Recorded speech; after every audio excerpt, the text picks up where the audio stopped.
इस वक्त हम बात कर रहे हैं कॉमेडी किंग एहसान कुरैशी साहब से।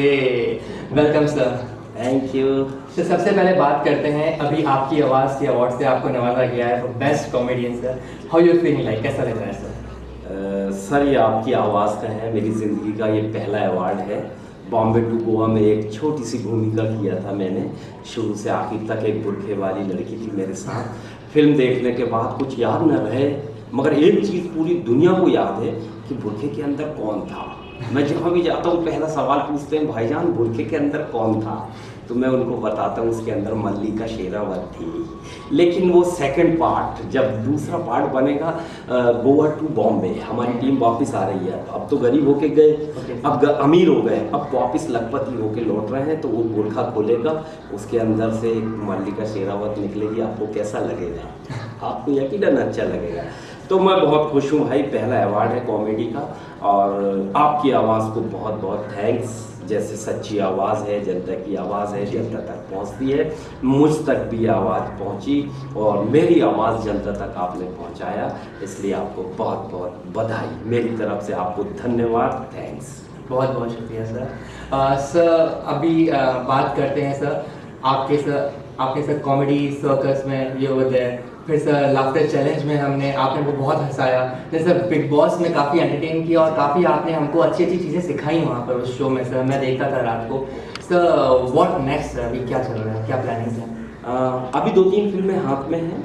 एक तो कॉमेडी फिल्म है लड़की पट गई, और दूसरी फिल्म है स्टूडेंट, जिसमें मैं प्रोफेसर हूँ, हिस्ट्री पढ़ाता हूँ। और आप जानते हैं हिस्ट्री बड़ा बोरिंग सब्जेक्ट है। मरे लोगों को खाड़ो, फिर उनको बताओ, पॉलिश करो। लड़के भाग जाते हैं, कहते हैं पकाएगा, अब ये सर के कहते हैं चकाएगा।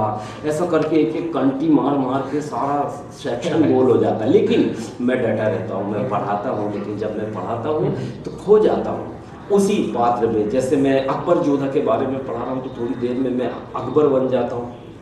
फिर वो मेरे साथ जो प्रोफेसर हैं, लेडीज़ प्रोफेसर, वो जोधा बन जाती हैं। लैला मजनू में मैं मजनू बन जाता हूँ, वो लैला बन जाती है। हमारे बीच में गाना होता है, कोई पत्थर से ना मारो मेरे दीवाने को।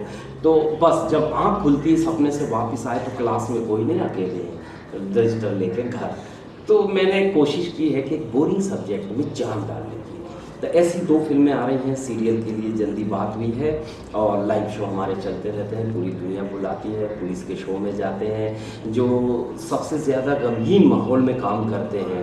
रोटरी क्लब, लायंस क्लब, लंगड़ों के लिए, अंधों के लिए, नाबीना जिनकी आँख नहीं उनके लिए, तो उसमें भी हमारा थोड़ा सा सहयोग रहता है। हम थोड़ा सा जाकर लोगों को हंसाते हैं, कैंसर पीड़ितों को हंसाते हैं। तो ये एक सिलसिला हमारा चल रहा है।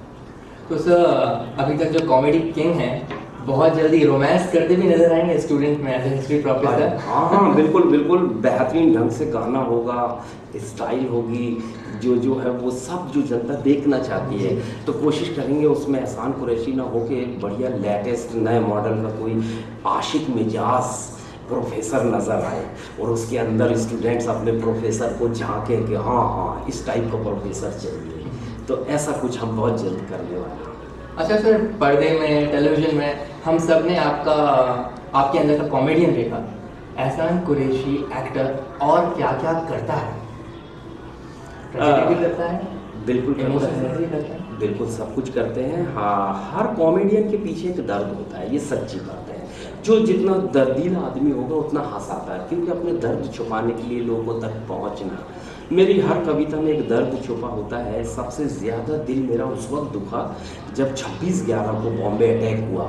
हमारे सिपाहियों ने जान दी, कुर्बानी दी, उनकी बेवाओं के साथ इतना बुरा सलूक किया। गवर्नमेंट से लेकर बड़े अधिकारियों ने, वो चक्कर काट रही ऑफिसों के। तो मैंने 4 लाइन लिखी। मैं 4 लाइन अपने सुनने वाले, देखने वालों को सुनाना चाहता हूँ कि नेताजी को एक बेवा पे तरस आया, नेताजी को सैनिक की विधवा पर तरस आया, तो उन्होंने 10 लाख का चेक उसे थमाया।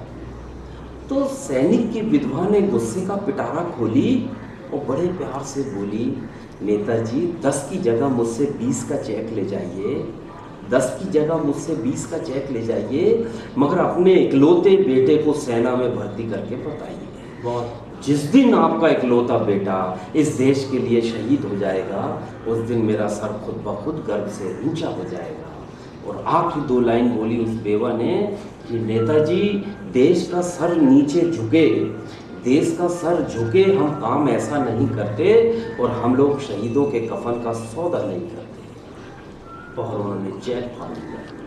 ये दर्द है, असली दर्द है हमारे अंदर, लेकिन हम मिठास बोलते हैं, चाशनी बोलते हैं, जिससे बात करते हैं उसी पे 2 लाइन बोलते हैं, जैसे ये आज की आवाज़। इस पे अगर कहें कि एहसान कुरैशी 2 लाइन बोलो तो हम ऐसे बोलेंगे कि जली को राख कहते हैं, बहुत खूब। जली को राख कहते हैं, बुझी को आग कहते हैं, और जो सच्ची खबरें आप तक पहुंचाए उस अखबार को आपकी आवाज़ कहते हैं। क्या बात है सर, क्या बात है, उसे आपकी आवाज़ कहते हैं। बहुत खूब सर। अच्छा सर, आप मुझे बताइए, पहले कवि, देन एक कॉमेडियन, तो सर सबसे पहले जब आपके पास स्टार का ऑफर आया, इतने बड़े शो में आपको कविताओं के मीडियम से लोगों को हंसाने का मौका मिला, तो उस समय कैसी फीलिंग थी? आप नर्वस थे, एक्साइटेड थे? तो उस समय क्या फीलिंग थी सर? सर सच बताऊं तो मुझे बहुत डर लग रहा था, क्योंकि देश के 49 जो सिलेक्ट हुए थे कॉमेडियन, क्या गजब के कॉमेडियन, एक गले से पूरी इंडस्ट्री की आवाज़ निकालते हैं।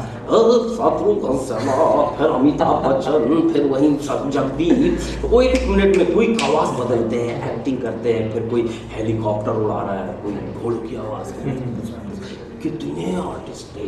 लेकिन उसके बीच में एक कविता रिदम लेके आया, लेकिन मैंने सोचा कि नहीं, मेरे पास अपना स्टाइल है, मैं कोई चीज़ को ऐसा खींच के बोलता हूँ तो मैं इसमें कविता जैसा परोता हूँ, और यकीनन मेरी एक अच्छी पहचान बनी। तो उस शो में जब मैं सामने बैठा तो 2 लोग थे, एक तो शेखर सुमन, एक सिद्धू जी, वो खूब हंसे बाजी। मैंने कहा यार, ये जब दोनों हंस रहे हैं तो पूरा देश भी हंसेगा, और यकीनन मेरी छोटी छोटी बातों पे सब हंसते रहे। और बस मैं 2 लाइन बोलता गया। फांसी पे चढ़ते हुए कैदी से जज साहब ने कहा, फांसी पे चढ़ते हुए कैदी से जज साहब ने कहा, अपनी अंतिम इच्छा बताइए। कैदी बोला, मेरे बदले आप ही लटक जाइए। लोगों ने बेतहाशा हंसे। सिद्धू जी तो टेबल ठोक के हंसे, 3 बार तो टेबल तोड़ डाले, बदले में लोहे की लगाए, बोले आप पटको सिद्धू जी। मेरे को बहुत आशीर्वाद दिया इन दोनों ने, और मेरी एक अलग पहचान बनी। 49 मिमिक्री आर्टिस्ट के बीच मात्र एक कवि था, लेकिन मैंने अपनी स्टाइल, मेरे अंदाज को लोगों को पसंद किया, बस इसी से मैं चहता हो गया।